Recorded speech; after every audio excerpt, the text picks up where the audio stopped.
Hi guys, this is Mrs. Gastler, and in this video we're going to talk about vectors and scalars. And if you need to pause the video while we're going so you can write stuff down, please do. I have some stuff pre-written and I'm going to fill in some blanks here and there, and we're going to do a couple of examples at the end, so have no fear if you need to stop. That is totally okay. All right, so we're going to talk about what a scalar and a vector is. These might be new words for you, and they might be things that you've heard of before. So a scalar is a measurement that has only magnitude. Magnitude is how big something is. If you want to make a little note there, magnitude, we're talking about the size. So if you take a measurement and all you care about is how big it is, then you're talking about a scalar. Things, some examples are distance, temperature, and volume. Now, if you take a measurement and you also, it matters which way that measurement is going, then what you're talking about is a vector. So if the magnitude and direction matter, then you're talking about a vector. And some examples of that are force, velocity, and displacement, because it matters which way I push something, right? And it matters which way I'm going. And for velocity, the scalar equivalent of velocity is speed. If I don't actually care which way I'm going, then I'm talking about speed. And then there's this idea of displacement, which you might have heard of before, and maybe you haven't, so we're talking about displacement next. Distance versus displacement. Okay, so here we go. Distance, when we say distance, we mean the length of a path that has been traveled.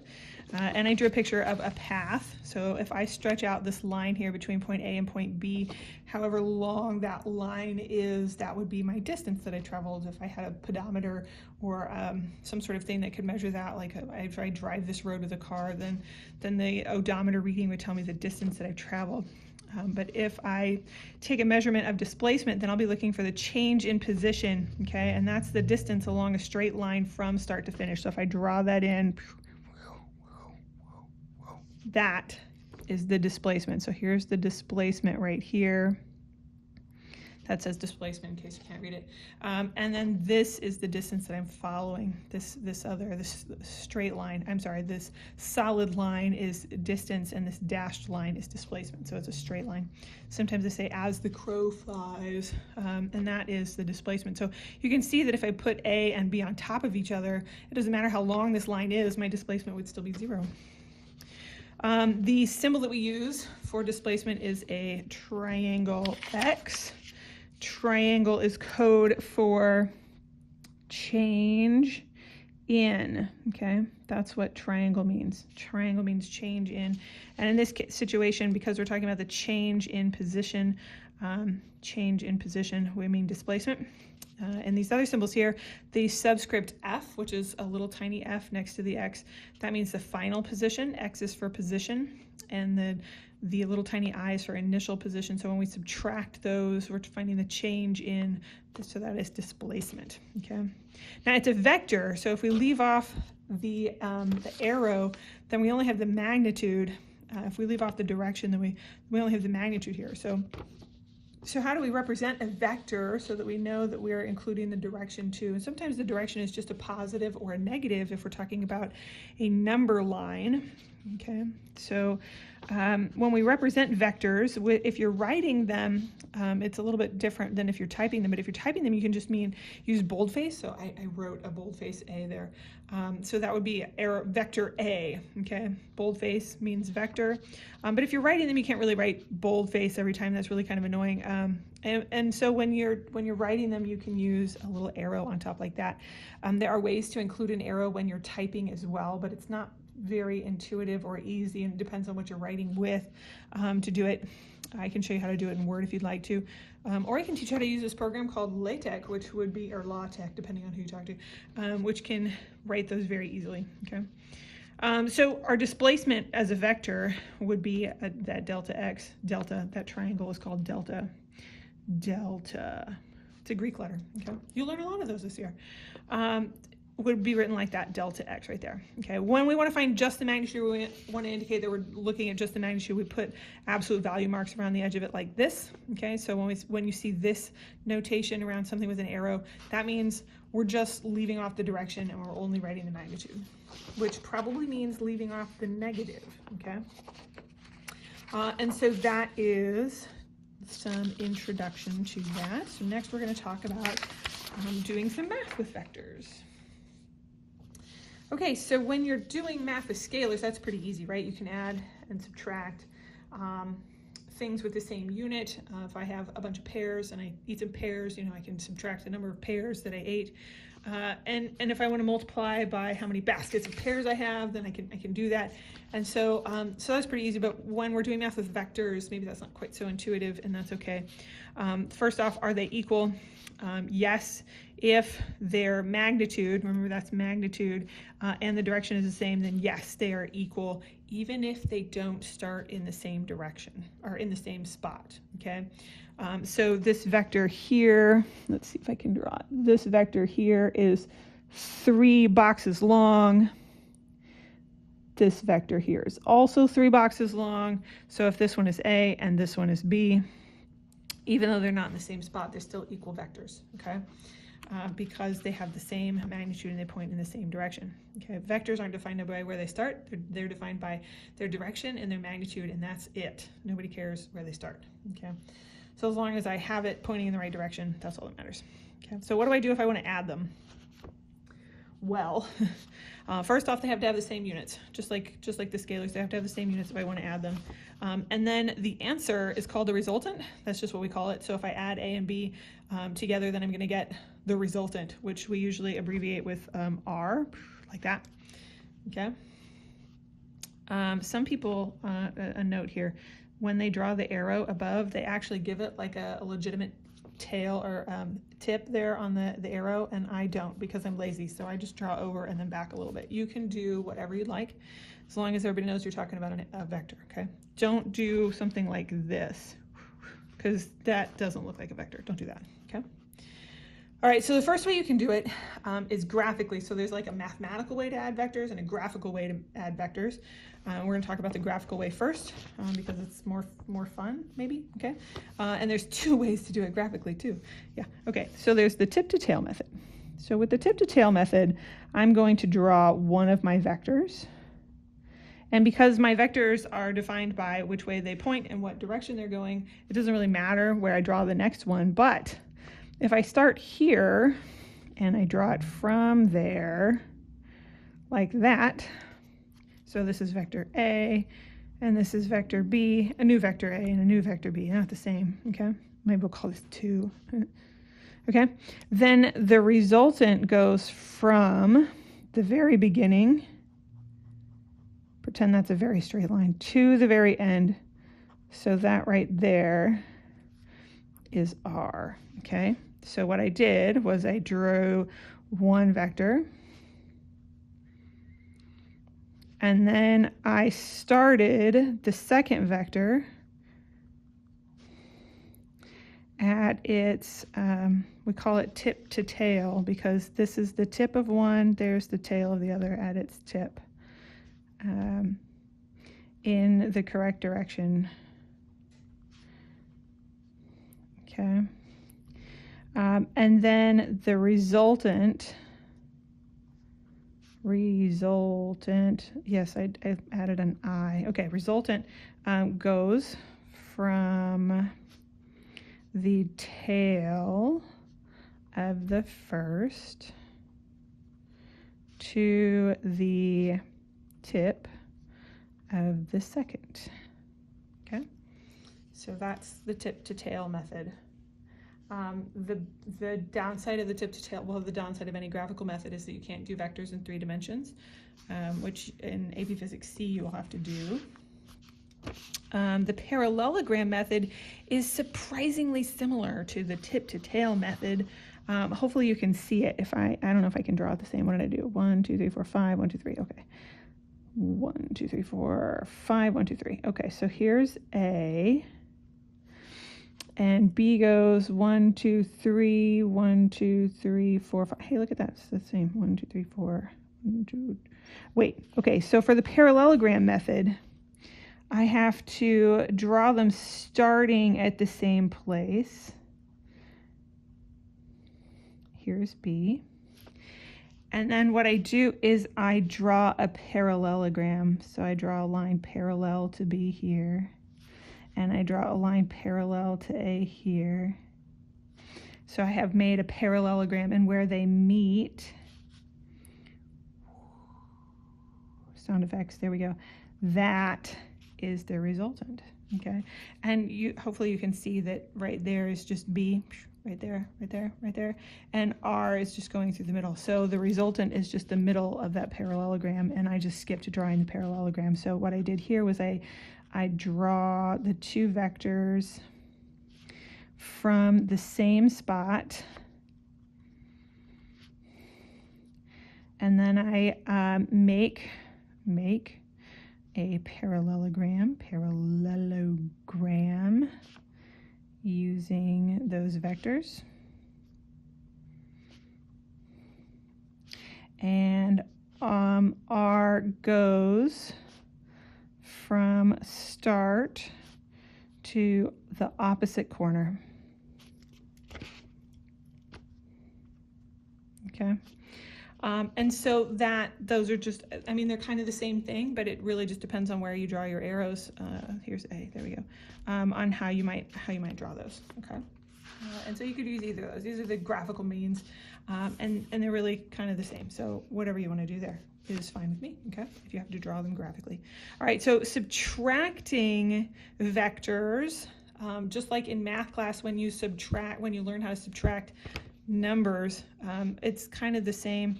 We're going to talk about this thing called a negative vector. So if you have A minus B, okay, that's the same as taking A and adding negative B, okay?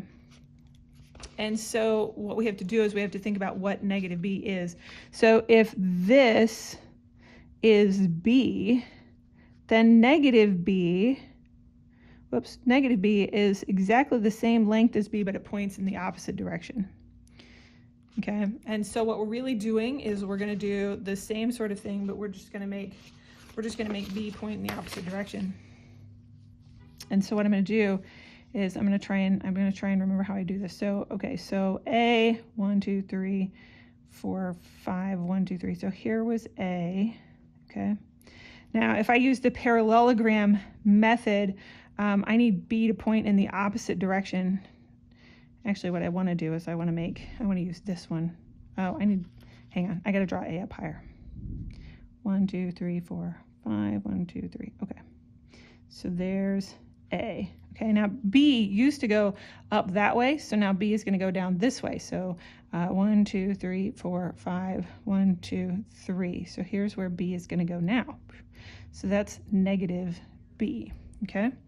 So when I make my my tip to tail, it's actually going to go right there. And if I make a parallelogram, you can see it's the kind of the same parallelogram. Do you see the same shape? So this time my parallelogram goes, or my resultant, so here's R, that is the plus, and here's R, that is the minus.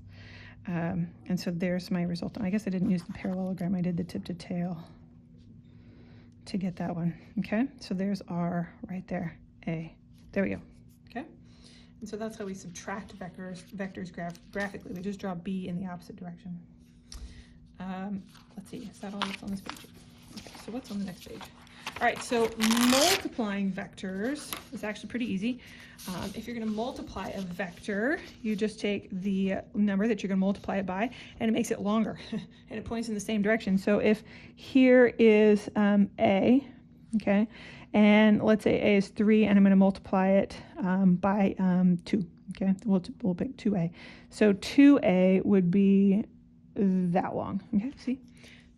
It's literally just longer, but in the opposite direction, okay? And if I were going to multiply it by a negative number, so I have A, okay, there's A again. And if I multiplied A by negative 3, so negative 3A would be, let's see, 1, 2, 3. So it's 3 times as long, and it points in the opposite direction. That's pretty easy, right? Okay, so sometimes you have to multiply by a vector. We're actually going to do that a bunch in this class, but we're going to do that in 2 different ways, and we're going to learn about that later. Okay, so we're gonna push that off. Okay, so there's the mathematical way of adding vectors uses something called unit vectors or vector components. AP Physics C, Mechanics, and E&M will use the unit vectors. And AP Physics 1 and AP Physics 2 will use the vector components only, but they're very related, and it's just one way to write it down, okay? All right, so unit vectors are vectors of length 1 unit long, and along each axis, and they look like this. So along the x-axis, so let's say we have this here, and for ease of use, I'm going to put the x-axis here and the y-axis here and the k-axis here, although mathematically it's usually x, y, and, whoops, not k, z, okay, in 3 dimensions. Z is usually up, x is here, and y is there, so it's usually like transformed. But anyway, a 1 unit this way, we would call that I hat. And instead of the dot, you put a little hat there. And 1 unit along the y-axis, it's j hat, okay? And so because you can multiply it by a scalar up here, so if I have some arrow that's going up the y-axis, I could say it's 5j hat, and it would be 5 along the y-axis, okay? And then along this way, it would be 1 vector, and it would be k hat, okay? And so when we find the vector components, which is not too hard, we just use trig to do that. So if I have this vector A from earlier, right?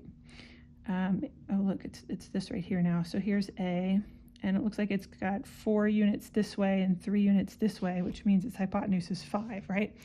So there's an angle here, okay, and I can use that angle to figure out what the sides are, although I know this one is 3, 4, and 5. So I can come up with, let's see if this is my x and y axis, this is actually 4 I hat plus 3 j hat. That's what my A vector is, okay?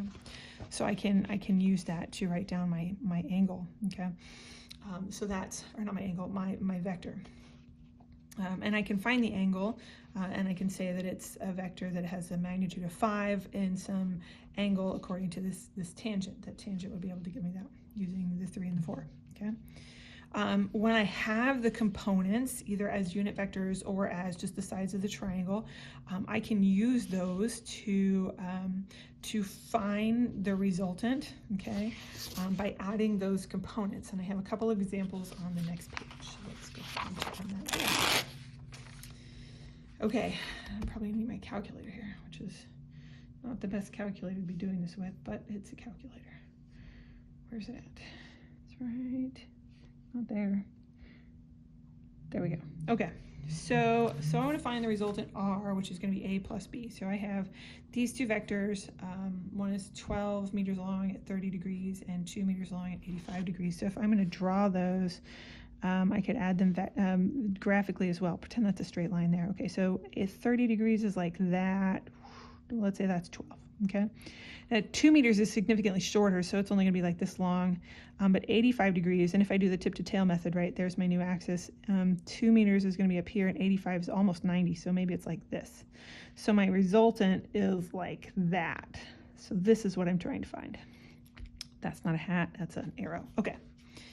So there's A and there's B. All right, so if I find the components, which are right, AX, okay? So if I look at A right here, here's AX. BX is really tiny, it's right there, BX, okay? The angle that I have is this one right here, so that's 30, okay? That's, and I have the hypotenuse. So if I have sine of the angle is the, let's see, it's the opposite over the hypotenuse. That's not the one I want. That'll give me, I can use that for AY. So AY, which would be the opposite, will be the hypotenuse times the sine of the angle, or A times the sine of the angle, okay? And then AX would be A times the cosine of the angle. So that's what I'm going to use here, A times the cosine of the angle. All right, so A is 12 times the cosine of 30. Now, one thing that you have to do is, because that is in degrees, you need to make sure your calculator is in degree mode. If you are in a math class that uses radians, or you have never even checked what your calculator uses, you need to make sure it's in degree mode. There will come a time during the test, if you take the AP test, where you will have to check to see if your you'll have to switch your calculator in the middle of the test to see what it is. Okay, cosine, yeah. All right, my calculator is currently in degree mode. So 12, hold on, cosine, what do I need? Cosine of 30. 30 cosine times 12. Okay, so this is 10.39.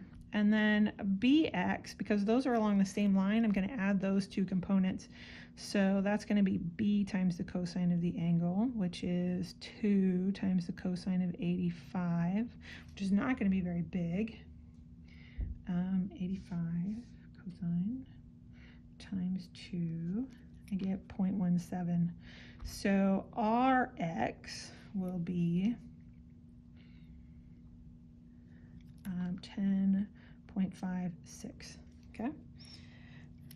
Meters, these are all meters, okay? Now AY is going to be A times the sine of the angle, which would be 12 times the sine of 30.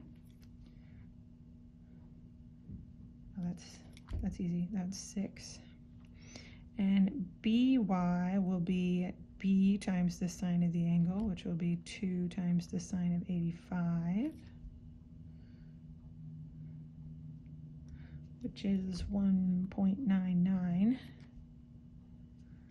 So RY is 7.99 because I'm just adding those together, and these are also meters. Okay, so if I want to find R, now I have the two sides of the triangle, so that's just going to be the square root of Rx squared plus Ry squared. And now my calculator may not appreciate that. Okay, so I want to square that, and then I want to add that to 10.56 squared. And then I want to square root that. Okay, I think, provided I plug this into my calculator correctly, it's 13.24. And that seems reasonable, so I'm going to assume that that's correct.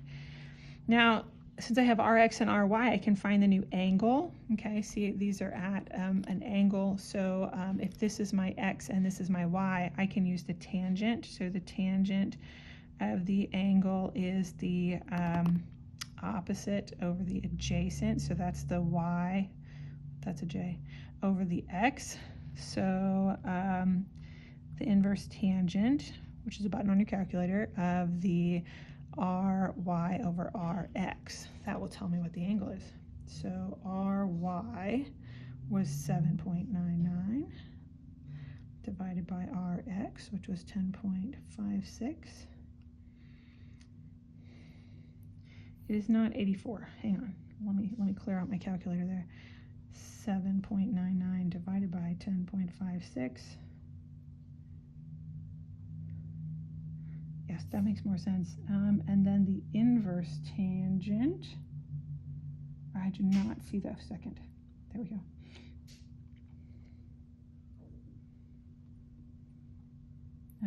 Okay, so it did not do that correctly. Okay, but anyway, I'm going to get a number from this, and that will be the angle that I have. Now, when I have the components like this one, so here I've got my components, 2i hat plus 3j hat, 4j hat plus 6.5 k hat. So I can't actually draw this because it's in 3 dimensions. So I have one vector that is on the paper, and then I have one that is coming out of the paper, okay? So if I want to find R, A and B, all I really have to do is kind of line these up. So 2 meters per second I hat. So R is going to equal, there's a line there too, plus 3 meters per second J hat. 4, this is J hat right here, so I'm going to put it right underneath. And then I don't have a K hat up there, so I'm going to put it right over here, 6.5 meters per second K hat, like that. Okay, so R is going to be 2 meters per second I hat. This is just like combining like terms in a polynomial. 3 and 4 is 7, so 7 meters per second J hat plus 6.5 meters per second K hat. And that's literally the answer. I can stop there. And maybe a question says, what's the magnitude of this vector? And I might have to find that out. And maybe it wants to know what the direction is of this vector, and that's going to be a little bit more difficult. But if I wanted to find the magnitude, Then I would do, this works like the Pythagorean theorem. It just looks like this instead. Rx squared plus ry squared plus rz squared. Okay, it's just an extension of that. It doesn't have to be any different than that. Okay, and so we could plug the numbers in, but I don't know that my calculator is going to do that correctly for me because it's a weird calculator. Okay, and that's what I have to say about vectors for now. You might have some questions, and I know that was a long video, but thank you for watching, and let me know if you have questions.